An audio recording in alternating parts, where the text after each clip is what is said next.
Your Excellencies, Honorable Ministers, senior government officials, esteemed defense and security leaders, Lieutenant General retired Ambassador Frank Mushokamanzi, Executive Director of ISCA, distinguished guests, ladies and gentlemen, good morning. On behalf of the government of Rwanda, I wish to welcome you all to this ISCA high-level discussion on the rise of autonomous systems and their implications for defense and security in Africa. Rwanda is pleased to host such a diverse group of policymakers, military, police, and intelligence leaders, as well as experts from across the continent. Autonomous systems and artificial intelligence are increasingly accessible, including to non-state actors. This means that our defense and security institutions must continuously adapt and stay ahead. Africa cannot afford to fall behind as these technologies continue to evolve. We must understand the implications for our security, but also for our sovereignty and strategic autonomy. At the same time, autonomous systems also present opportunities. They can help us respond more effectively to some of our most pressing security challenges, including terrorism, armed insurgencies, and organized crime. To fully benefit from these technologies, however, Africa must invest in its own capabilities. This means developing the necessary skills and expertise, strengthening our institutions, and building our capacity to adapt and develop solutions that respond to our own realities. Your Excellencies, distinguished guests, it is against this background that Rwanda is pleased to host today's discussion. ISCA continues to provide an important platform to exchange ideas and develop African responses to the security challenges facing the continent. I wish to thank ISCA for its leadership in organizing today's event and all the delegates for joining us and contributing to these important discussions. I wish you fruitful deliberations and to those visiting Rwanda, a pleasant stay in our country. I thank you for your kind attention.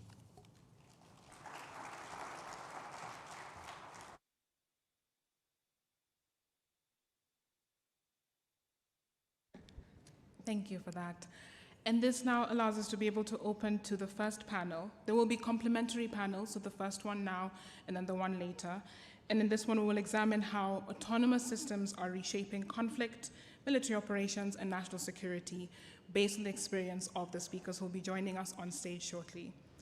So I would like to welcome, as a start, His Excellency Abdoulaye Diop, Ambassador Abdoulaye Diop, the Minister of Foreign Affairs and International Cooperation for the Republic of Mali, onto the stage.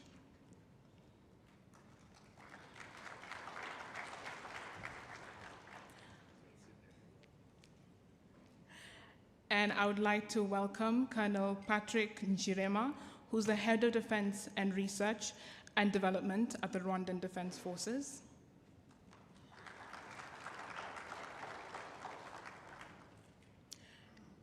And we'll also be joined by Dr. Moise Busogi, who is the Assistant Teaching Professor at CMU Africa.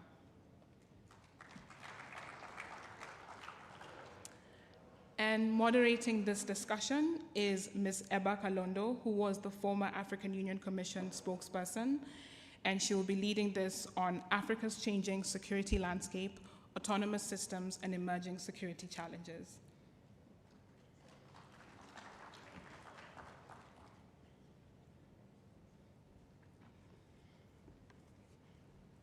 So over to you, Eba. Thank you very much, Beatrice. Good morning, Excellencies. And thank you for this esteemed panel to have the first conversation around this topic, which I believe is a conversation that ISCA, and we really have to thank ISCA's leadership for introducing this formal yet extremely global strategic conversation on AI systems and Africa's experience of it, and Africa's response to this global phenomenon. So we'll get right into it. As autonomous systems reshape Africa's security landscape, from military operations, the very nature of conflicts, and indeed national security across the continent, lessons are emerging from operational experience. And we're very, very lucky to have you here, Excellence, Monsieur le Ministre, from Mali as a state actor, like non-state actors alike, all had to adapt on how they approach autonomous systems. And the state of Mali was arguably an early adopter of some of this technology, paradoxically, because it was target of some of this hybrid technology. So maybe we'll start with you, Minister Diop, to just walk us through the experience of autonomous systems on state actors and countries like Mali, and what your experience has been with this phenomenon. Thank you very much, Sister Eva. It's a pleasure to see you once again here in Kigali. And I want to start first by congratulating and thanking the Rwandan authorities for inviting us for this fantastic event, which is an extension of the Kigali Security Conference. And of course, the theme chosen is quite relevant to my country in particular. Of course, I wanted to give a perspective from a diplomat, looking at policy and political implications of the theme for us. Of course, this issue of autonomous system focus mostly on technological and military issues, but at the same time, for us, we want to look at more the policy implication, the political implication, and the geostrategic implication of this issue. I hope you will allow me also to change to French, so you can also to be more. I can go between French and English. Maybe my Kinyarwanda is not as good for the moment. I wish to change it maybe in the short feature. Non, la question que vous avez posée, effectivement, le Mali aujourd'hui est au cœur de ces questions de système autonome à cause des défis auxquels nous sommes confrontés aujourd'hui. Je crois que je vais pouvoir regarder la question avec trois dimensions essentiellement. Parce qu'avant de parler des systèmes autonomes, il faut parler même de nos systèmes de défense. Et le premier défi que nous avons, c'est vraiment notre souveraineté pour assurer la défense et la sécurité, qui est en tout cas la première question, et comment nous travaillons pour avoir une autonomie stratégique de l'Afrique pour assurer notre défense et notre sécurité. Et la question des systèmes autonomes vient dans ce cadre. Et la deuxième réflexion, c'est de regarder un peu qu'est-ce que les systèmes autonomes nous apportent en termes de menaces supplémentaires, notamment par rapport à l'expansion du terrorisme et aussi le fait que ces outils sont aujourd'hui entre les mains de groupes terroristes, qui assurent aussi une compétition par rapport à l'État. Et le troisième point sur lequel je voudrais mettre l'accent, c'est vraiment la question de la dimension régionale et des implications sur les questions des politiques que nous défendons de façon générale. Aujourd'hui, pour des pays comme le Mali, notre expérience, notamment dans le cadre de la lutte contre les groupes terroristes, parce que le Mali fait face à une série de menaces, lutte contre le terrorisme, conflits intercommunautaires, différents types de menaces, séparatisme, et toutes ces questions qui sont juxtaposées et font qu'aujourd'hui, nous avons compris que pour combattre ces défis, il nous faut pouvoir assurer la sécurité du pays, exercer son autorité sur l'ensemble du territoire, ce qui nous amène à la question de souveraineté sur notre territoire. Parce que tant qu'on ne contrôle pas nos territoires, on ne sera pas en mesure d'assurer la sécurité. Donc c'est ce qui nous amène aussi à nous poser la question par rapport au système autonome. Parce que le système autonome, quand on regarde, c'est d'abord parler de notre propre autonomie à assurer la paix et la sécurité. Je crois que des pays comme le Rwanda ont été des précurseurs pour montrer que pour assurer la paix et la sécurité, il faut que nous prenions le destin de nos pays entre nos mains, sur le plan du financement, sur le plan de la doctrine militaire, sur le plan de la capacité à déployer. Donc l'ensemble de ces questions revient au fait qu'il faut se prendre en charge nous-mêmes. Donc ça, ce sont peut-être des leçons que nous tirons. Et aujourd'hui, c'est le paradigme qui se développe dans beaucoup de pays africains. C'est un peu comment couper la logique de la dépendance. Parce que en matière de défense et de sécurité, vous avez vu que le Mali, pendant plus d'une dizaine d'années, a reçu toutes les armées du monde, y compris la mission des Nations Unies, mais on était dans une logique de dépendance parce que rien n'était fait pour que nous-mêmes nous puissions assurer notre sécurité. Oui, justement, mais ces nouveaux systèmes, justement, comment ils ont introduit la notion de la souveraineté par rapport à ces systèmes autonomes et l'expérience de Mali, spécifiquement avec ces systèmes autonomes. Comment vous avez... Vous savez, les systèmes autonomes, pourquoi pour des pays comme le Mali, en plus de l'investissement dans la défense et la sécurité, les systèmes autonomes ont été des choix pratiquement logiques pour nos pays. Le Mali, je vous rappelle, la superficie, c'est 1 million, plus de 200 000 km². Oui. Avec 7 voisins.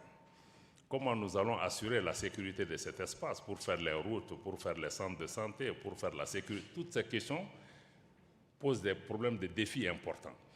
Et dans combien d'années nous allons pouvoir recruter autant de gens pour pouvoir assurer la sécurité? C'est pourquoi, ces dernières années, le Mali a investi fortement sur les systèmes autonomes, sur la technologie pour assurer la sécurité, notamment la technologie des drones.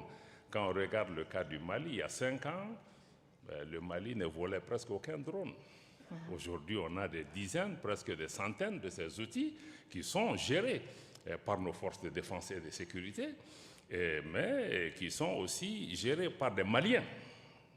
Ça, il faut le préciser, parce qu'il y a une grande campagne de désinformation qui tend à faire croire que les drones au Mali sont pilotés par l'étranger. Non, nos drones sont pilotés par de jeunes Maliens qui ont été formés, qui arrivent à gérer cette question. Aujourd'hui, les systèmes autonomes font complètement partie de notre système de défense et ça nous amène aussi à beaucoup de questions.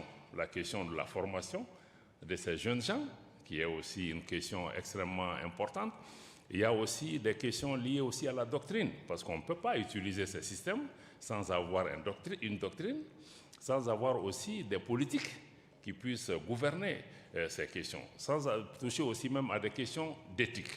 Aujourd'hui, il faut que nous préparions même la génération de demain sur l'usage de ces engins. Dans tous les contrats que nous négocions, que ce soit avec la Russie, avec la Chine ou la Turquie, il y a une forte dimension de formation, mais il y a aussi une forte dimension de transfert de technologie. Parce que tant qu'il n'y a pas ce transfert de technologie, nous allons dépendre de ces systèmes. C'est pourquoi le Mali a décidé d'établir aujourd'hui un centre malien sur l'intelligence artificielle. Et qui fait que aujourd'hui, des centaines de jeunes gens obtiennent des bourses pour faire des formations dans ce domaine, pour la défense, mais aussi pour la médecine, pour l'énergie et sur beaucoup de ces secteurs. Donc oui, c'est important, ce système, ça amène beaucoup de possibilités, mais ça amène aussi des défis. Parce qu'aujourd'hui, des groupes terroristes au Mali utilisent aussi ces drones, formés souvent par des Ukrainiens. Il y a beaucoup d'ingérences extérieures par rapport à ces questions qui sont formées, qui utilisent aussi. Donc la compétition, c'est aussi avec ces groupes non terroristes asymétriques, parce qu'on est non seulement dans une guerre asymétrique, mais les systèmes autonomes aussi amènent un niveau d'asymétrie qui fait la compétition avec l'État. Donc ça, c'est aussi les défis auxquels nous sommes confrontés. Mais il faut que nous fassions extrêmement attention parce que ces systèmes autonomes que nous mettons entre les mains de groupes terroristes, mais ne visent pas que le Mali, va finir dans tous les pays qui sont autour de nous et dans d'autres pays africains, ce qui rend la chose beaucoup, beaucoup plus complexe et nécessite vraiment qu'on soit conscient à la fois des opportunités que cela offre pour des pays comme le Mali pour contrôler nos frontières, contrôler notre espace, mais en même temps aussi, ça complexifie la menace asymétrique à laquelle nous sommes confrontés. Non, c'est très important et merci infiniment, Monsieur le Ministre, pour cette introduction par rapport à l'expérience spécifique aux au Mali, votre pays, par rapport à l'utilisation, l'introduction et l'intégration de ces systèmes autonomes dans la doctrine et la sécurité du pays. And maybe just to dovetail on what Minister Diop has said, I'll move to you, if you don't mind, Colonel, on this experience from a state like Mali on autonomous systems and their level of experience with it, or introduces this the question of how can Africa try and keep pace, if you will, with the capacities of autonomous systems. What should we be doing? How should we approach it? From whether it's military planning, military campaigns, as states, given the opportunities and the threats that were introduced by Minister Diop. Thank you very much, moderator, and thank you, Honorable Minister Diop, for an excellent introduction to the conversation. On the outset,